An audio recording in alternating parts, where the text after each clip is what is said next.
Monsieur le maire, bienvenue dans C'est-à-dire. Alors vous êtes avec l'équipe municipale à la moitié de votre mandat. Est-ce que vous êtes dans les temps sur les objectifs fixés?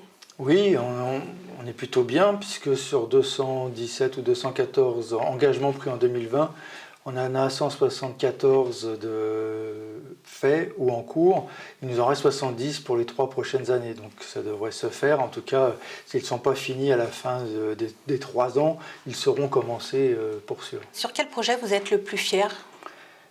Ma plus grande fierté, en fait, c'est pas forcément une réalisation ou un projet, c'est le fait de voir d'avoir, après les équipes précédentes, continué d'améliorer la vie dans notre ville sans chasser personne. Et pour moi, c'était un engagement fort, c'est qu'on est une ville populaire et on améliorera cette ville, pas en changeant la population, mais pour et avec la population qui est présente. Et est-ce que vous avez des projets, vous avez encore des doutes ou vous souhaitez peut-être changer d'idée? Il y a beaucoup de projets sur lesquels on peut douter, alors sur des changements d'idées aussi d'ailleurs. Mais pour moi, le sujet le plus important sur l'avenir, c'est que mon plus grand doute, c'est notre capacité à répondre à la question du logement, alors qu'il y a de nombreuses familles qui souffrent parce qu'ils n'ont pas, il y a trop long d'attente, il y a 6 ans en moyenne, parfois plus.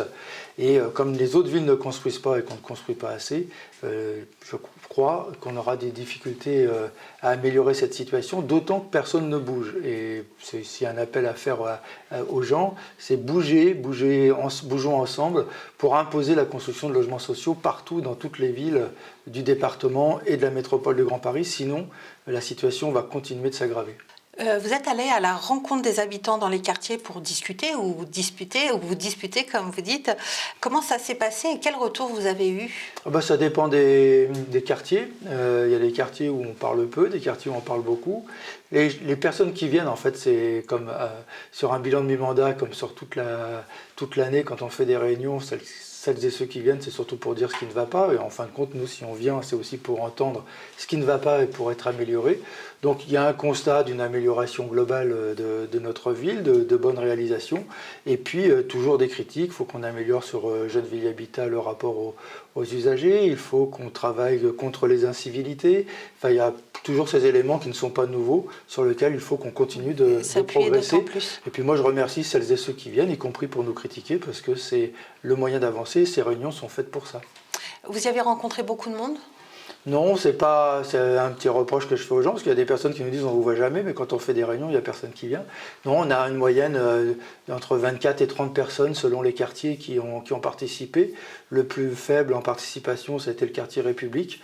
Et puis dans les autres quartiers, c'était plutôt correct. Comment est-ce que vous l'expliquez? Peut-être que ça va bien pour les autres? Moi, mon expérience fait que les gens viennent surtout quand ça ne va pas. Alors il y a 2 étapes. Il y a ceux qui ont baissé pavillon et qui n'ont confiance en personne et donc ne viennent plus à rien. Il y a la grande majorité des habitants qui ont autre chose à faire aussi parfois, et c'est pas toujours facile de se rendre disponible. Et en général, celles et ceux qui viennent, c'est celles et ceux qui ont des suggestions, des critiques, des propositions à faire, et puis ils ont raison de venir dans ce cadre-là. Alors vous allez continuer de parler de tout ça à l'occasion des banquets populaires. Alors c'est quoi et que va-t-il s'y passer? Les banquets populaires, c'est justement d'essayer d'aller à la rencontre de celles et ceux qui viennent jamais en réunion, en faisant un moment convivial au plus près des habitants, et donc d'avoir un banquet dans chaque quartier. Et puis c'est aussi discuter sur comment on fait pour améliorer la vie dans cette ville, puisque dans les critiques que j'entends, parce que je suis très à l'écoute de ce que je peux entendre, c'est moins le manque d'institutions, le manque de réalisation, le manque de structure, que la question de changer des fois des états d'esprit dans notre ville, c'est-à-dire de travailler à avoir plus de respect mutuel, plus de respect entre générations, de respect entre les voisins, de respect de l'environnement et de lutte contre les incivilités. Et bien sur ça, on n'avancera pas si les gens n'en parlent pas ensemble.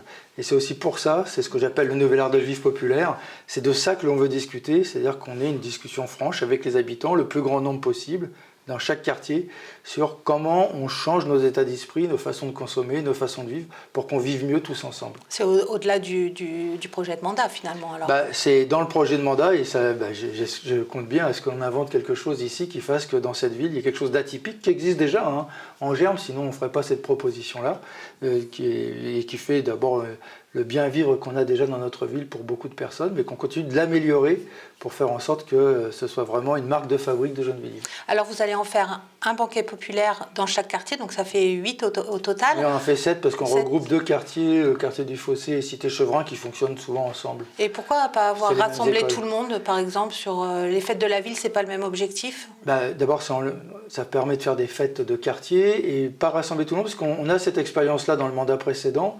Quand on essaye de rassembler tout le monde au même endroit, on fait au mieux 400, 500, 600 personnes. Là, c'est de démultiplier si on essaie d'aller vers les 200 personnes par quartier. Et donc, faire x7, ça fait 1400 personnes que l'on veut essayer de réunir. Et puis d'entendre, du coup, Et puis, aussi. oui, surtout d'entendre. On arrête là, on se retrouve la semaine prochaine dans C'est-à-dire.